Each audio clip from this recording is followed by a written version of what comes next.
Permanent hair removal at Anos. Flat 25% off. Call 970-389919. NT Ramarao గారిని 9 గంటల నుంచి 1 గంట వరకు కూర్చోబెట్టి ఒక్క షాట్ తీయకుండా పంపించేశాడు దాసనారాయణ గారు రామారావు గారిని. ఆయన ఒప్పుకోరు అసలు. జరిగింది ఏమిటంటే రామారావు గారు వచ్చారు, దాసనారాయణ గారు ఏంటంటే సెట్కి వస్తారు. సెట్కి వచ్చిన తర్వాత ఈలోగా ఎంత ఆలోచిస్తాడో మానవుడు. సెట్కి వచ్చిన తర్వాత ఆ అట్మాస్ఫియర్లో కూర్చొని అసిస్టెంట్ డైరెక్టర్ ప్యాడ్ పనిస్తే చక్క చక్క చక్క చక్క చక్క సీన్ రాస్తాడు. పక్కన ఎన్టీ రామారావు గారు వెయిటింగ్. సో ఎన్టీ రామారావు గారు వెయిటింగ్ అయ్యేసరికి ఈయనకి సబ్ కాన్షియస్గా అది వర్క్ చేస్తుంది. పెద్ద ఆయన వెయిట్ చేస్తున్నాడు. లేచాడు ఈయన, అన్నగారు మీరు కూర్చున్నారు, నాకు అసలు పెన్ను కదలట్లేదండి, నాకు ఆ సీను నాకు బాగా రావట్లేదండి, అది ఇది అని అన్నాడు. లేదు బ్రదర్, మీరు కూర్చొని రాయండి, సీను బాగా వచ్చే వరకు రాయండి, అప్పుడే చేద్దామన్నాడు రామారావు గారు పెద్ద మనసుతో. మళ్ళీ కూర్చున్నాడు ఈయన, మళ్ళీ కూర్చొని రాస్తున్నాడు. మళ్ళీ తృప్తిగా లేదు ఈ సీను, ఆ కాగితాలు వంట చేసి పడి సార్. అలాగా 12:30 దగ్గర 1 గంట అవుతూ ఉంటే రామారావు గారి దగ్గర వచ్చి, అన్నగారు మీరు కూర్చుంటే నాకు ఆ టెన్షన్ ఫీల్ అవుతున్నానండి అని అంటే, అప్పుడు రామారావు, బ్రదర్ మేము ఇంటికి వెళ్తాము, మీరు సీను రాయండి, ప్రశాంతంగా కూర్చోండి, మీరు ఒక్కరే కూర్చొని ప్రశాంతంగా సీన్ రాయండి, సీన్ రాసిన తర్వాత మీకు సీన్కి తృప్తిగా వచ్చినప్పుడు నాకు ఫోన్ చేయండి, నేను బయలుదేరి వస్తాను అన్నాడు రామారావు గారు. అది వారి గొప్పతనం కూడా, అది ఆయన గొప్పతనం. తర్వాత మరి దాసనారాయణ గారు ఎన్టీ రామారావు గారికి అంత అద్భుతమైనటువంటి సీను రాయటానికి ఆయన పడేటటువంటి తపల, ఎంత తపల. So directors job is not a easy job అండి, చాలా టెన్షన్తో కూడుకున్నటువంటి జాబు, ఎన్నో సమన్వయం చేసుకోవాలి. ఇప్పుడు రామారావు గారు ఉన్నారని ఓన్లీ రామారావు గారికే డైలాగులు రాయటం కాదు కదా, అటుపక్క ఒకడు గుమ్మడి గారు ఉంటారు, ఇటుపక్క ఒక సావిత్రి ఉంటుంది, మరి వాళ్ళకి కూడా పంచాలి డైలాగులు. సార్ ఇంత ప్రయాణంలో ఎన్టీఆర్ గారికి మంచి సూపర్ డూపర్ హిట్స్ ఇచ్చారు. అవును, ఏఎన్ఆర్ గారికి ఇచ్చారు. కానీ ఏఎన్ఆర్ గారికి దాసరి గారికి మధ్య గ్యాప్ ఒకానొక టైంలో వచ్చింది, కరెక్టేనా? ఇది నిజమేనా? వాళ్ళిద్దరి మధ్య గ్యాప్ అది ఏమండి, పెద్ద పెద్ద యుద్ధాలు పెద్దవాళ్ళ మధ్య జరుగుతాయి.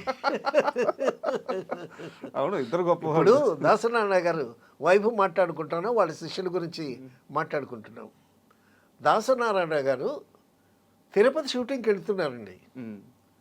తిరుపతి షూటింగ్కి వెళుతూ హరిశ్చంద్రరావు అనేటటువంటి కో డైరెక్టర్ని కారులో కూర్చోబెట్టుకున్నాడు. సో మెడ్రాస్లో కారు ఎక్కారు, దాసనారాయణ గారు కూర్చున్నారు, పక్కన ఈయన కూర్చున్నాడు. తిరుపతి షూటింగ్ సీన్లు చూసుకోవట్లే ఈయన, నెక్స్ట్ సినిమా కథ చెప్తున్నాడు ఈయన. ఓకే, ఆయన ఆసువుగా చెప్తున్నాడు. హరిశ్చంద్రరావు ఆయన స్పీడ్ రాయలేం కదా, టేప్ రికార్డర్లో రికార్డ్ చేస్తున్నాడు హరిశ్చంద్రరావు. సో కథ అంతా మైండ్లో ఉంది, ఆ సీన్ బై సీన్ కావాలి కదా. ఆ సీన్ కార్డు తిరుపతి వెళ్ళేసరికి సినిమా అయిపోయింది, కథ అయిపోయింది. ఆయన వెళ్ళే షూటింగ్ దిగిపోయాడు, ఆ కారు తీసుకొని వెనక్కి హరిశ్చంద్ర వచ్చేసాడు, ఆ టేప్ రికార్డర్ చూసుకొని అది వింటూ సీన్ కార్డర్ వేసేసాడు. సీన్ కార్డర్ రెడీ, నెక్స్ట్ సినిమా రెడీ. ఏం సినిమా సార్ అది? సినిమా పేరు ఎన్ని సినిమాలు, రేలంగి నరసింహరావు, హరిశ్చంద్రరావు, ఆ షూటింగ్ ఈ షూటింగ్ అని వెళ్తూ ఉండేవాళ్ళు. నేను ఒక్క విశ్వనాథ్ గారి షూటింగ్కి వెళ్తూ ఉండేవాడిని. కాబట్టి ఎన్ని షూటింగ్లని. సో ఆ విధంగా ఆయన అక్కడే నాగేశ్వరరావు గారు అన్నాడు, దాసనారాయణ గారి బ్రెయిన్ ఈజ్ ఎ కంప్యూటర్ అన్నాడు. ఆయన మాటలే రాస్తాడా, పాటలే రాస్తాడా, నటిస్తాడా, ఎంత అద్భుతమైనటువంటి క్యారెక్టర్స్ వేశాడు ఆయన.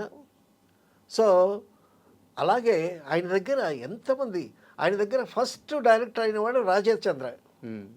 ఆ రాజేష్ చంద్రతో మురళీమోహన్ గారు చాలా సినిమాలు తీశాడు. తర్వాత దుర్గా నాగేశ్వరరావు, రేలంగి నరసింహరావు గారు 67 సినిమాలు చేశాడు. అన్ని మంచి కామెడీ సీన్స్ అన్నీ. తర్వాత వీళ్ళకి రేలంగి నరసింహరావు గారు రాజేంద్ర ప్రసాద్ కలిపి వీళ్ళిద్దరే 40 సినిమాలు ఎన్నో చేశారండి. మామూలు విషయం కాదు సార్. 40 సినిమాలు చేశారు. 60 సినిమాలు చేద్దాం అనుకున్నారంట, తర్వాత కుదరలేదు. 40 సినిమాలు చేస్తే ఏదో ఒక పంచాయితీ ఉండేదంట. ఆయన రాజేంద్ర ప్రసాద్కి దాసనారాయణ గారికి మీ రేలంగి నరసింహరావు గారికి ఏదో చిన్న మాట ఎక్కడ ఏదో వస్తుంది. అవును, అది కామన్. ప్రయాణం చేసేటప్పుడు ఇప్పుడు మీరు వేరు నేను వేరు, మీరు నేను కాదు నేను మీరు కాదు, కాబట్టి రెండు మనస్తత్వాలు అనేటప్పుడు ఎక్కడ అభిప్రాయ భేదాలు వస్తాయి. ఈ అభిప్రాయ భేదాలు వచ్చేటప్పుడు దాసనారాయణ గారి దగ్గరికి వెళ్ళి అసిస్టెంట్స్ ఇలా ఉందండి ప్రాబ్లం అంటే వాళ్ళని పిలిపించి వాళ్ళని కూర్చోబెట్టి అలా కాదు ఇలా చేయండి అని చెప్పి సరిది చెప్పటం, ఇవి సరిది చెప్పటం, అవసరమైతే భయంతో చెప్పటం. ఇంకా దాసరి గారు ఒక మాట చెప్పారంటే తిరుగుండదు, ఇంకా తిరుగుండదు. ఒకవేళ ఏమన్నా మాట దాటుతాడేమో అని అంటే జాగ్రత్త అంటాడు. సో ఆ విధంగా చిన్న చిన్న సమస్యలు కాదు, చాలా చాలా పెద్ద పెద్ద సమస్యలు ఇండస్ట్రీలో ఒక పెద్దలాగా వెలిగాడు ఆయన. ఎన్నో సమస్యలని సాల్వ్ చేసినటువంటి, ఏదైనా సమస్య వస్తే మేస్త్రి గారి దగ్గరికి వెళదామని మేస్త్రి అన్నారు ఆయన్ని. అంటే ఇదంతా ఒక ముఠా అయితే ఈ ముఠా అంతటిని పరిపాలించేటటువంటి మేస్త్రి అన్నమాట ఆయన్ని. సో సార్ ఇంకొక సారీ టు ఇంటరప్ట్ సార్, ఇంకొక చిన్న డౌట్ యాక్చువల్గా నాకు నుంచి అడగదాం అనుకున్నాను.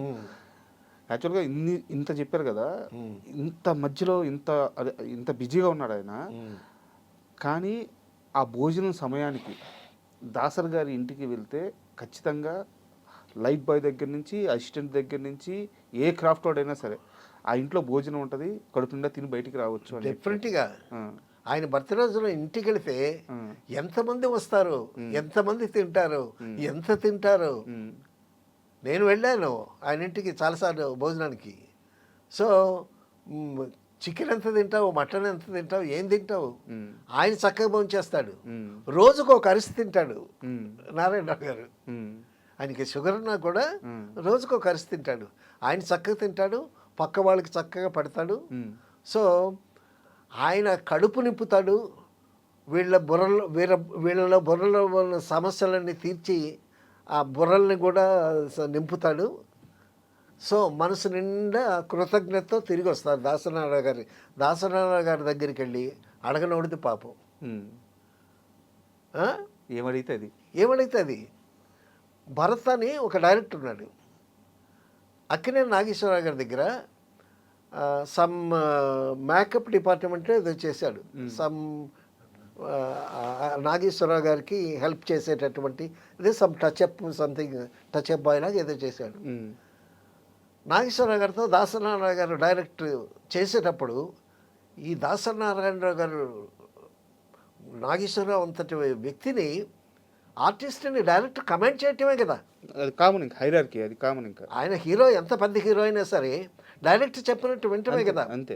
ఈ కమెంట్ అంతా చూసి అతను ఓహో డైరెక్టర్ అయితే బాగుంటుంది అని అనుకుని ఒక ఫైన్ మార్నింగ్ దాసనారాయణ గారి దగ్గరికి వచ్చి, సార్ నాగేశ్వరరావు గారు పంపించారండి నన్ను మీ దగ్గరగా అసిస్టెంట్గా చేరమన్నారు అని అనేసరికి ఓకే అన్నాడు ఆయన. చేరిపోయాడు. సో తర్వాత తెలిసింది ఏంటంటే నాగేశ్వరరావు గారు చెప్పకుండానే ఈయన నాగేశ్వరరావు గారి పేరు చెప్పుకొని చేరాడు అనమాట. అలాగే మరి నారాయణమూర్తికి ఎవరు రికమెండ్ చేశారు, తనుగా వచ్చాడు, చేరదీశాడు. అలాగా అడగనోడిది పాపం. ఇంకోటి కుల ప్రస్తావన తీసుకొస్తే ఆయనకి భయంకర కోపం అంట దాసరి గారికి. డెఫినెట్గానండి, డెఫినెట్గా. కులము అనే మాట వినిపించకూడదు ఆయనకి కావలసింది మనిషి కావాలి. ఆయనకి మనుషులు కావాలి. ఆయన చుట్టూ మనుషులు ఉండాలి. అది చాలా గొప్ప విషయం అండి. అది నాకు మనుషులు కావాలి అంటే అదే మానవత్వం, దాన్ని మించిన మానవత్వం లేదు. వాళ్ళకి ఏమేమి కావాలో ఆయన చూసి పెడతాడు. సో అతనికి సంగీతంలో ప్రావీణ్యం ఉందా, సంగీత శాఖలో పెడతాడు. అతనికి ఫోటోగ్రఫీ ఇంట్రెస్టా, ఫోటోగ్రఫీ పెడతాడు. ఎంతమంది కెమెరామెన్లు, ఎంతమంది రైటర్స్. ఆయన పాలగుమ్మి పద్మరాజు గారని గొప్ప మేధావి, గొప్ప రచయిత. ఆయన గురువు ఈయనకి, సార్. దాసనారాయణ గారికి గురువు. అలాగా మెడ్రాసులో ఎన్టీ రామారావు గారికి ఇంటికి ఎదురుగా ఒక ఇల్లు కొనుక్కుని దాసనారాయణ గారు దానికి వాస్తు ప్రకారం ఏదో ఒక ఒంటి స్తంభం మేడ కట్టించి ఆ ఒంటి స్తంభం మేడలో కథా చర్చలు అనమాట. పాలగుమ్మి పద్మరాజు గారు, ధర్మరాజ్ అనే ఒక తమిళ రైటరు, చాలామంది రైటర్స్. వాళ్ళకి ఒక లైన్ చెప్తాడు దాసనారాయణ గారు, ఒక కథ చెప్తాడు, దీన్ని డెవలప్ చేయండి అని అంటాడు. సో తెల్లారి 3-3:30 వరకు ఆ ఒంటి స్తంభం మేడలో లైట్లు వెలుగుతూ ఉంటాయి సార్. స్టోరీ డిస్కషన్ జరుగుతూ ఉంటాయి. ఈయన స్టోరీ డిస్కషన్ ఫినిష్ అయ్యారికి ఎదురింట్లో రామారావు గారు నిద్రలేస్తారు. ఎన్టీ రామారావు గారు ఒకసారి అన్నారు, మా ఇళ్లలో ఎప్పుడు దొంగలు పడరు, ఎందుకంటే 3:30 వరకు దాసనారాయణ గారు లైట్లు వెలుగుతాయి, 3:30కి మా ఇంట్లో లైట్లు వెలుగుతాయని ఎన్టీ రామారావు గారు తమాషాగా చెప్పినటువంటి జోక్ అనమాట. And for more videos, Please subscribe to iDream. Please subscribe to iDream. Please subscribe iDream. And please subscribe to iDream. For more videos, subscribe to iDream. please like, share and subscribe to the channel. Congratulations, iDream. subscribe to iDream. Subscribe to iDream. So subscribe to iDream Media. iDream ki iDream team andarki huge congratulations. Please subscribe iDream Media. Please subscribe to iDream. Subscribe iDream. Please subscribe to iDream. iDream అంటే నా కళల ఛానల్ను subscribe చేసుకున్న నోరు తిరుగుతలేదు, మీరైతే గంట గుర్తు కొట్టండి. For more such videos, please subscribe to iDream. Subscribe to iDream. Please subscribe to iDream. Please subscribe iDream Media. Please do subscribe to iDream. Please subscribe to iDream Media. For best entertainment and information, please subscribe iDream. And don't forget to subscribe to iDream.